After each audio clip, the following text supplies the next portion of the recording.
Well, in this video, we're going to look at, just in broad strokes, the ordering of the organization of the Old Testament and the New Testament.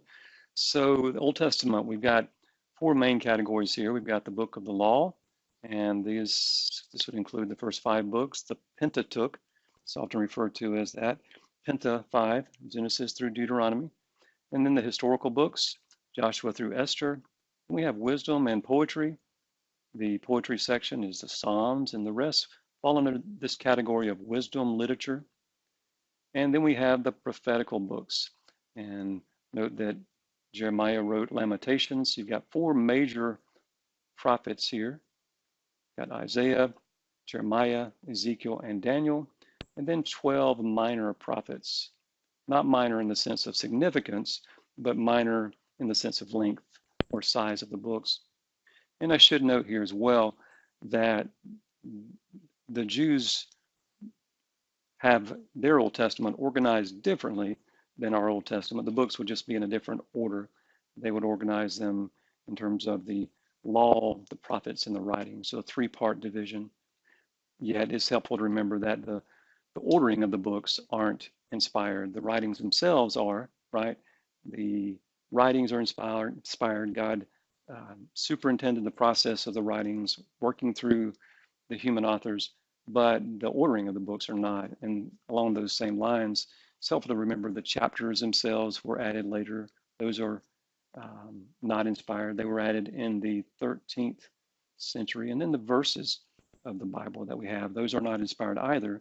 The Old Testament verses were added in the 10th century, and in the New Testament, verse divisions were added in the 16th century, 1551. Let's take a look at the New Testament books.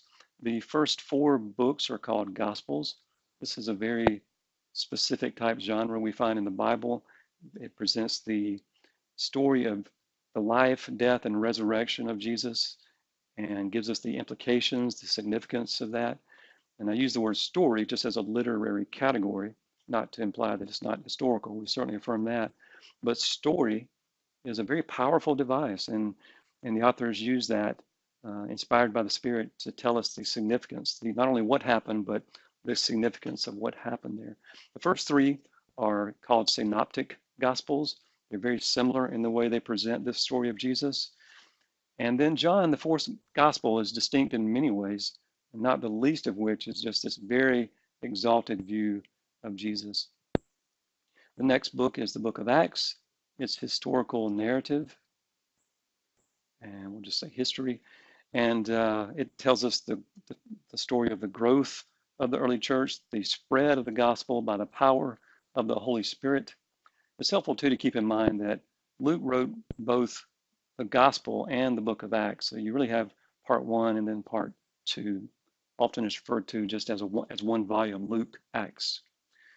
The next group is our letters, Paul's letters. And we've got 13 letters by Paul. And they're organized for the most part from longest to shortest, some qualifications there. The first section, you notice, are written to churches, and then these last four are written to individuals. It's helpful to remember that Paul's writing to specific people in a specific time, and he's writing to address specific things. So we always want to get that historical foundation, and then we can apply it to our lives. But appreciate that Paul's writing as a pastor to exhort, to guide, to rebuke, and just appreciate that original circumstance. And then this next group of letters, they're letters as well, but they're called general letters, sometimes called Catholic letters.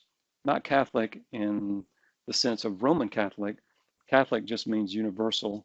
And so these are written to the universal church, not tied to a specific area. Although it's helpful to keep in mind that Paul's letters, though written to a certain area, they were intended to be read and shared with others. And then lastly, we have the book of Revelation, which is apocalyptic literature.